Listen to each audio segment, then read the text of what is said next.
जाटलैंड में टक्कर जाट वर्सेस जाट में है। कहावत है कि इस सीट चुनाव प्रदेश में जाटारी हवा को रुख तय करे। इसलिए सबकी नजरान चुनाव में उम्मीदवारों की घोषणा के साथ ही इस सीट पर ही और अब नतीजों पहला भी सब इस सीट पर ही कर रहा है गौर, क्योंकि सीट है नागौर।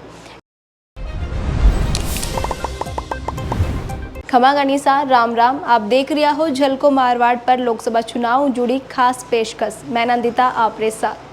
हनुमान बेनीवाल आज सीट जीत कर खुद ज्योति मिर्धा ने हराने को रिकॉर्ड बना पाए, या फिर ज्योति मिर्धा नागौर संसदीय सीट ने मिर्धा परिवार ने दिलाकर मिर्धा परिवार को दबदबो बरकरार रखी। हनुमान बेनीवाल और ज्योति मिर्धा दोनों के लिए चुनाव प्रतिष्ठा और नाक को है, क्योंकि दोनों नेता के सामने खुदरी साख और राजनीतिक विरासत बचाने की चुनौती है। ज्योति मिर्धा लगातार 3 चुनाव हार चुका है, तो बटई हनुमान बेनीवाल की पार्टी को ग्राफ भी दिनों दिन सिमट तो जा रही है। दरअसल हनुमान बेनीवाल राजस्थान में तीसरा विकल्प देने का उद्देश्य राष्ट्रीय लोकतांत्रिक पार्टी का गठन करियो हो, जिरे बाद पार्टी तेजियों खुदरो विस्तार करियो और 2018 का विधानसभा चुनाव में पार्टी शानदार प्रदर्शन करता हुआ 3 सीटा पर जीत दर्ज करी।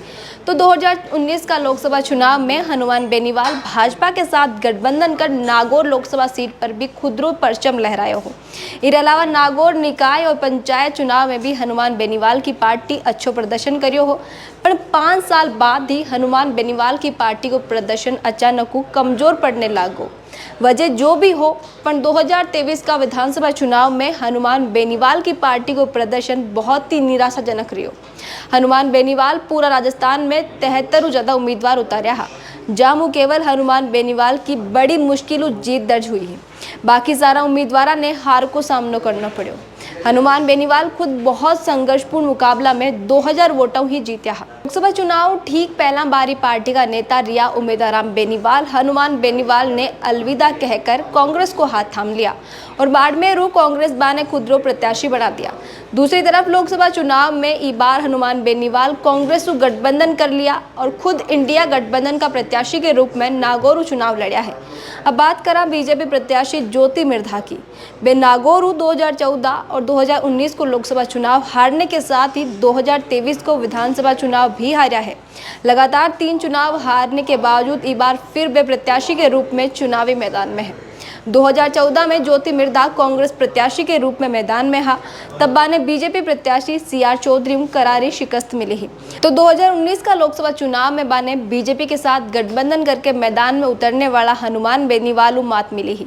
2018 में RLP को नागौर जिला की विधानसभा सीटा पर जो प्रदर्शन रियो, बिना देखकर बीजेपी समझ चुकी ही कि नागौर लोकसभा सीट पर RLP गठबंधन करने से ही फायदो मिल सके, और वो ही हुई।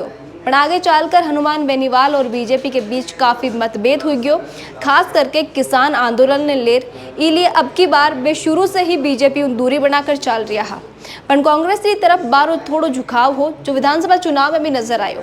आई वजह है कि वे नागौर विधानसभा सीट पर RLP को प्रत्याशी नहीं उतारे हो, जिरो नुकसान बीजेपी ने हुई हो और नतीजन ज्योति मिर्धा चुनाव हार गया। पहला ज्योति मिर्धा के लिए बीजेपी को चिन्ह प्लस पॉइंट मानो जा रही हो और लाग रही हो कि वे विधानसभा चुनाव जीत जाए, पर हुयो उल्टो। इसलिए अब लोकसभा चुनाव में भी बारे जीतने ने ले संदेह बने हुए है।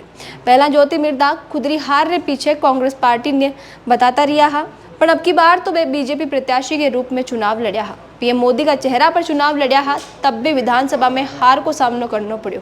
इसलिए बहुत ही कसमकस की स्थिति नागौर सीट ने ले बनी हुई, क्योंकि इस बार विधानसभा चुनाव में RLP ने भी नागौर की जनता नापसंद करती दिखी ही और ज्योति मिर्धा ने भी नापसंद करती दिखी ही। एक बड़ी बात आ भी है कि लोकसभा चुनाव पहला नागौर रा कांग्रेस वरिष्ठ नेता रिया रिछपाल मिर्धा भी खुदरा बेटा विजयपाल मिर्धा के साथ कांग्रेस छोड़ बीजेपी को दामन थाम लिया। जो विधानसभा चुनाव में फूल ने गालियां निकाल रिया हा, लोकसभा चुनाव में फूल के लिए वोट मांगता नजर आया और फेरबदल भी नागौर राजनीति में लोकसभा चुनाव पर कुछ हद तक असर डालियो है।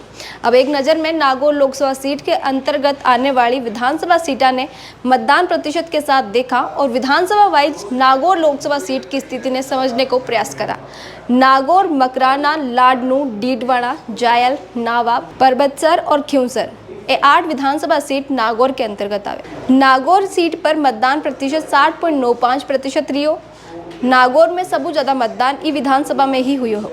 अटे कांग्रेस का हरेंद्र मिर्दा विधायक है। मकराना में 59.89% मतदान हुई। अटे कांग्रेस जाकिर हुसैन गेसावत विधायक है। लाटनू में मतदान 53.53% हुई। अटे कांग्रेस का मुकेश भाकर विधायक है। डीडवाना में मतदान 55.93% हुई। अटे निर्दलीय विधायक यूनुस खान है, जो बीजेपी उन टिकट नहीं मिलने पर निर्दलीय चुनाव लड़िया और जीतिया।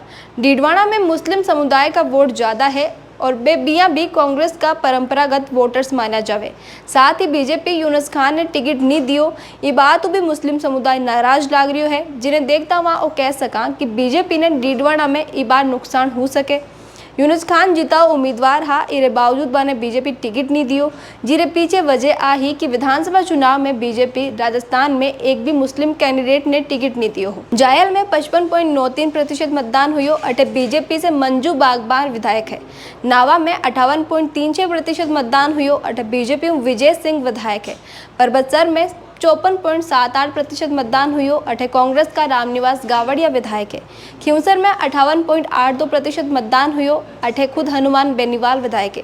यानी कुल 8 में से 4 विधानसभा सीट पर कांग्रेस का विधायक है, 2 पर बीजेपी का है, 1 पर निर्दलीय और 1 पर आरएलपी का विधायक है। यदि विधानसभा चुनाव रे जिया ही नागौर की जनता वोट करे तो हनुमान बेनीवाल के जीतने की प्रबल संभावना है।